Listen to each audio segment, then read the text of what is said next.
Assalamualaikum warahmatullahi wabarakatuh. Salam sejahtera bagi kita semua. Pada kesempatan kali ini, izinkan saya untuk memaparkan materi dalam waktu 10 menit ke depan. Sebelum lanjut untuk membahas materinya, perkenalkan terlebih dahulu, nama saya Erika Rusyati dari kelas K121MR dengan NIM 112-11607. Saya dari mahasiswa Universitas Teknologi Digital dengan program studi manajemen. Video ini dibuat untuk menyelesaikan tugas ujian akhir semester dengan mata kuliah Etika Bisnis dan Profesi. Baik, ini dia videonya.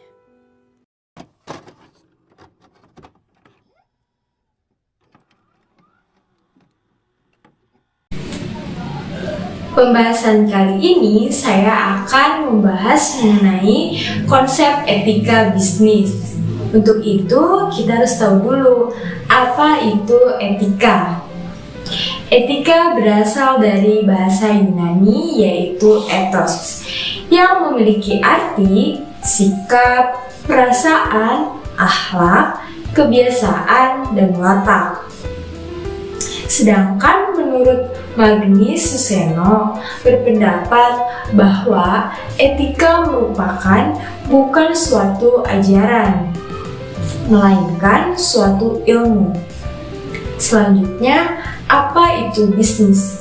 Bisnis dapat diartikan sebagai suatu usaha.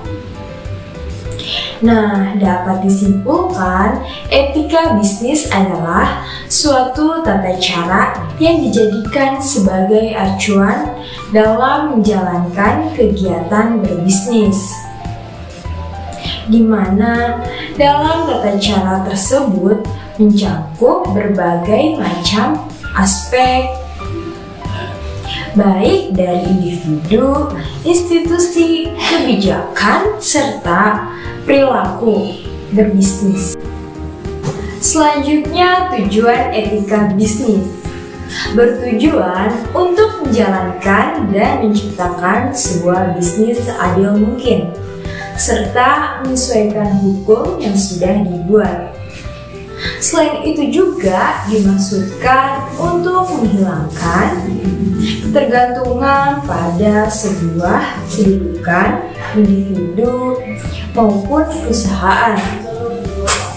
Selanjutnya kita akan membahas mengenai fungsi etika bisnis.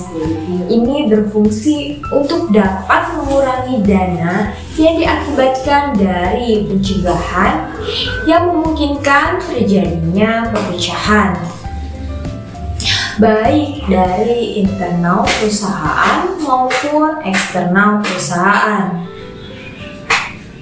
Selain itu, dapat menerapkan etika bisnis ini juga berfungsi untuk membangkitkan motivasi pekerja agar terus meningkat, melindungi prinsip dalam kebebasan berdagang ataupun berniaga, serta dapat menciptakan keunggulan dalam bersaing. Selanjutnya, teori etika bisnis menurut para ahli. Yang pertama, menurut Yosuf, etika berbisnis adalah penerapan moral dalam bidang ekonomi, terutama industri bisnis. Menurut menurutnya, etika yang ada dalam dunia bisnis adalah sebuah pengetahuan seseorang tentang bagaimana cara yang ideal untuk mengelola bisnis yang berdasar pada norma moral secara umum. Sedangkan menurut Hill dan Jones, etika dalam berbisnis adalah bekal bagi setiap pemimpin sebagai pertimbangan pengambilan dan keputusan yang strategis dan berdasar moral. Dari teori etika tersebut, ada 4 teori yang harus dipelajari. Yang pertama, teori keutamaan. Maksud teori keutamaan ini, keutamaan bagaimana seseorang bersikap. Perilaku atau sikap baik seseorang akan menciptakan watak dan karakter yang baik secara moral. Yang kedua ada teori hak. Maksud teori hak di sini mengenai sesuatu yang pantas dan harus didapatkan oleh seorang individu. Sehingga jika dilihat dari segi bisnis, segala keputusan yang diambil perusahaan tidak boleh melanggar hak seseorang. Yang ketiga ada teori deontologi. Maksudnya kewajiban seseorang untuk berperilaku sesuai dengan tanggung jawab yang diberikan. Misalnya, saya bekerja dalam sebuah perusahaan dan bertugas untuk menangani pemasaran. Maka, sesuai teori deontologi dalam etika bisnis, saya harus melakukan tugas tersebut dengan sebaiknya. Dan yang terakhir, teori teleologi. Maksudnya, teori teleologi berasal dari bahasa Yunani, yaitu telos, yang berarti tujuan atau akhir. Teori ini menganggap bisnis etika adalah yang berhasil menciptakan keseimbangan dengan baik hingga pada tujuan terakhir. Sehingga dalam kata lain, teori ini mendasarkan konsep kebaikan. Selanjutnya membahas mengenai prinsip-prinsip etika dalam berbisnis. Yang pertama ada prinsip kejujuran. Maksudnya, seorang pembisnis harus memiliki mental jujur. Tidak semua orang memiliki mental jujur. Jadi, kelihatannya sepele, tetapi sulit untuk dipraktikkan. Yang kedua, ada integritas moral. Maksudnya, orang yang tidak memiliki integritas relatif kurang disegani dan dihormati oleh bawahan atau relasi. Banyak pula relasi yang tahu bahwa orang tersebut tidak memiliki integritas. Yang ketiga ada kesetiaan. Maksudnya kesetiaan dalam hal ini menurut pada ketentuan dalam menjalankan sebuah bisnis. Orang yang sering gonta-ganti menjalankan bisnis relatif kurang menarik bagi konsumen karena terkesan pelin-pelan dan tidak teguh pada ideologi. Yang keempat ada otonomi.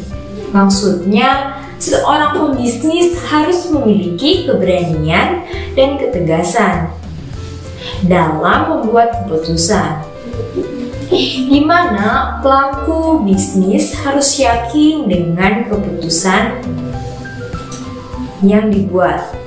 Ciri orang otonom tahu risiko dan konsekuensi yang akan ditimbulkan dari keputusan yang diambil dan tahu peluang bisnis yang dijalankannya. Yang kelima ada keadilan.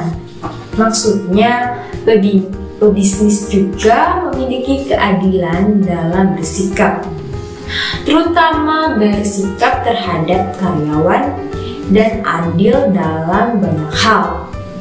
Setidaknya saat menjalankan sebuah bisnis, seorang atasan tidak boleh subjektif memandang segala sesuatu. Semua harus didasarkan pada objektivitas dan tidak mudah mengambil kesimpulan. Dan yang terakhir, saling menguntungkan. Maksudnya, prinsip etika yang terakhir ini berfokus pada keuntungan. Tentu saja, Keuntungan yang diperoleh dilakukan dengan cara yang baik dan benar, bukan dengan cara yang curang dan menghalalkan segala cara. Ingat, segala perilaku dan tindakan yang salah akan mempengaruhi integritas dan ketahanan usaha bisnis yang dimilikinya. Selanjutnya kita akan membahas contoh penerapan dari etika untuk itu sendiri. Maka ada beberapa contoh penerapan dalam etika itu sendiri. Di antaranya yang pertama, menyebutkan nama klien dengan baik. Salah satu contoh penerapan dari berbisnis yang penuh etika adalah menyebutkan nama klien dengan baik saat rapat ataupun pertemuan. Menjadi sangat penting dan menjadi menghormati ketika mengetahui nama klien yang akan diajak kerjasama. Hal ini juga bisa memberikan suasana bisnis yang sehat, nyaman, dan penuh kepercayaan. Yang kedua, hadir tepat waktu saat janji temu. Agaknya datang ngaret atau telat sama sekali bukanlah contoh bisnis yang baik.